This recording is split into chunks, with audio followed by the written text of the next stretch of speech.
Bonjour, Guillaume d'EcoCampers. Aujourd'hui, je vous présente le T4 California, un véhicule mythique de la gamme Volkswagen. Pour lever le toit, deux étapes. Première sécurité, se loquer. Deuxième sécurité, au niveau du pouce, on a les vérins qui prennent le relais. On pense à ouvrir la porte pour faire cette étape. Pour le sommier, pas de vérin, un simple crochet. Dans cette série, deux moustiquaires latérales pour apporter luminosité et ventilation. À l'étage, une liseuse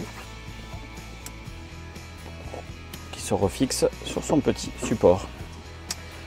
Pour s'installer là-haut, on enlève la sécurité du sommier, on recule le siège pour se servir comme d'une échelle. On ne s'appuie pas sur les accoudoirs, donc on les remonte et on met un pied de chaque côté et on grimpe.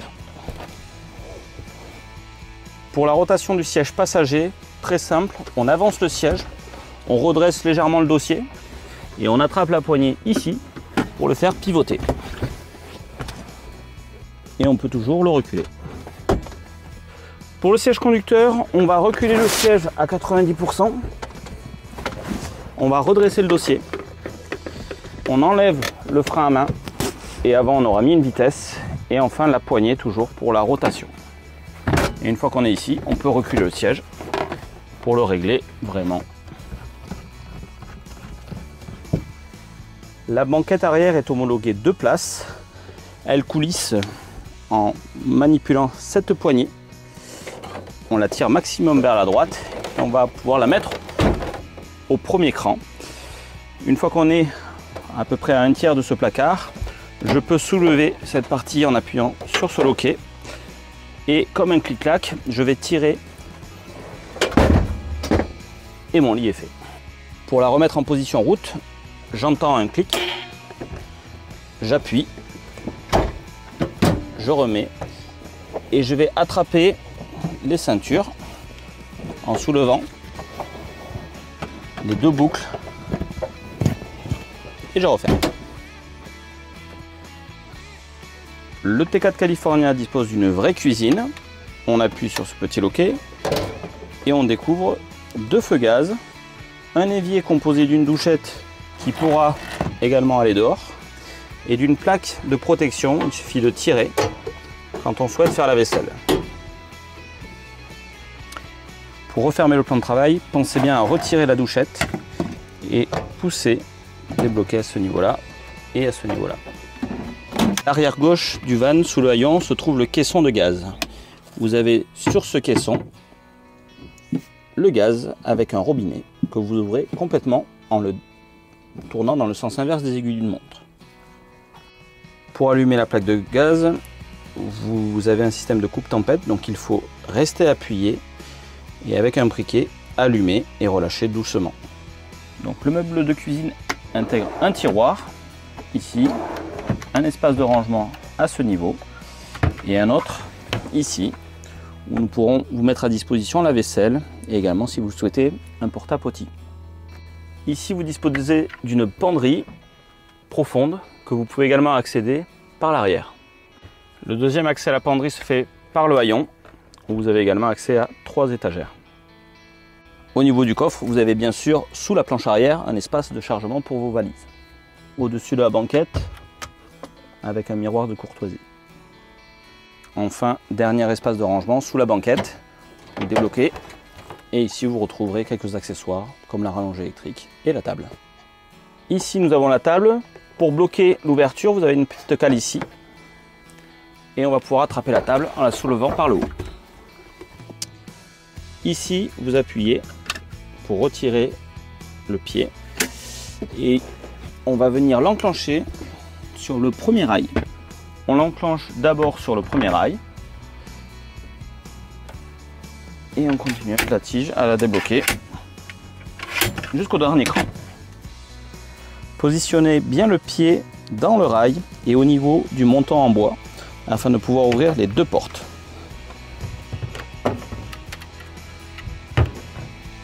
Pour verrouiller le pied de la table, une fois fermé, reculez-le jusqu'à ce que le petit loquet soit remonté. Pour ranger la table, bien la mettre dans ce sens, on la positionne et on la fait glisser au maximum pour libérer le crochet.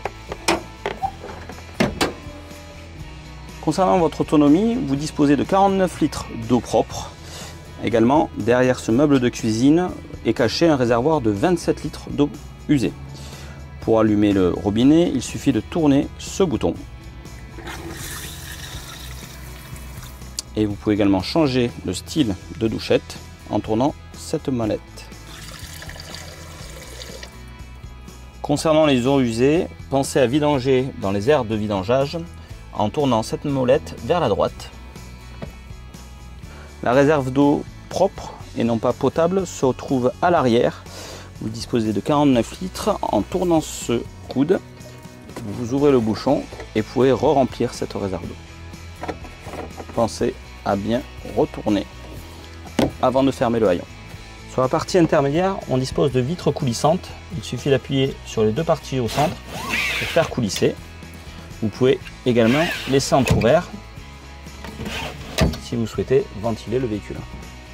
Pour votre autonomie électrique, vous disposez d'une batterie qui vous permettra de tenir 2 jours en autonomie. Pour connaître sa tension, vous appuyez sur ce bouton.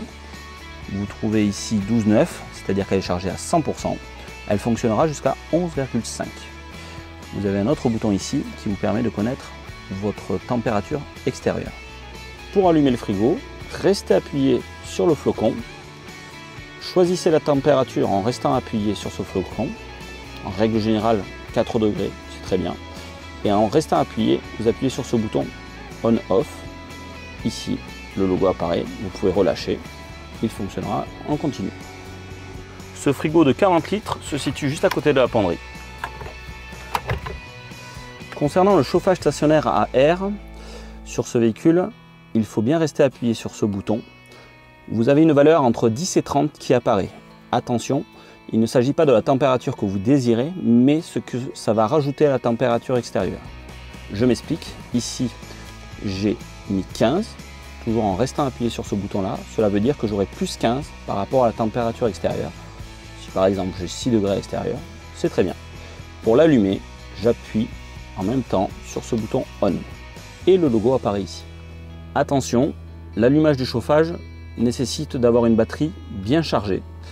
Il faut absolument qu'elle soit au minimum à 12,3.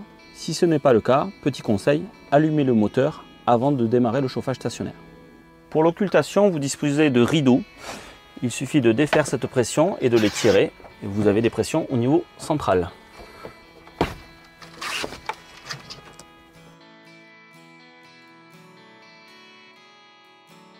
Pour l'occultation devant, vous avez 4 pressions installées sur le latéral.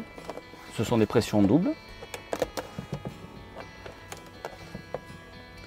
Et ensuite, vous en avez 3 dans la partie avant. Donc une sous le pare-soleil, une juste avant le pare-soleil et une en position centrale. À côté de la cuisine se trouve la seule prise 220 qui vous permet donc de brancher du 220 uniquement quand vous êtes raccordé à l'extérieur. Un petit allume-cigare et des fois sur certains modèles des ports USB. À l'arrière côté conducteur, vous disposez du raccordement 220 Schuko. Pour cela, mettez le clapet en haut et enfoncez. Votre rallonge est fourni avec un adaptateur pour le brancher soit au camping, soit chez des amis. Pensez bien avant de repartir à défaire la prise en appuyant sur ce bouton. Le branchement 220 permet également de recharger la batterie auxiliaire, en plus du fait qu'elle se recharge en roulant. Concernant les lumières, vous disposez de 2 lumières arrière qui s'allument directement ici et sur la partie arrière droite. Sur le T4 TDI, vous pouvez bien sûr rouler à 130 km/h. Vous disposez d'une boîte 5 vitesses. Sachez simplement que la marche arrière, il faudra appuyer et aller au fond à droite. Pour la fermeture du toit, pensez à laisser toujours une porte ouverte pour que l'air puisse sortir de la capucine. On baisse le sommier, on aura pensé à fermer les moustiquaires. Première étape, appuyez ici pour que le vérin s'aligne et que la sécurité anti-chute se passe. En fermant progressivement, en tirant la poignée, Pensez à bien tirer de chaque côté la toile vers l'intérieur. Une personne peut également le faire de l'extérieur. Et on va venir devant, bien rouler la toile pour éviter que ce crochet vienne percer la toile. Donc on roule, on peut le laisser à mi-hauteur. Et attention à la tête, en descendant, on le laisse descendre au premier cran. Si la toile extérieure est ressortie, vous pouvez toujours relever légèrement le toit pour rentrer la toile avant d'enclencher la deuxième sécurité. Pour enclencher la deuxième sécurité, il vous suffit de tirer un coup sec sur la poignée. Et là, il n'y a plus de jeu.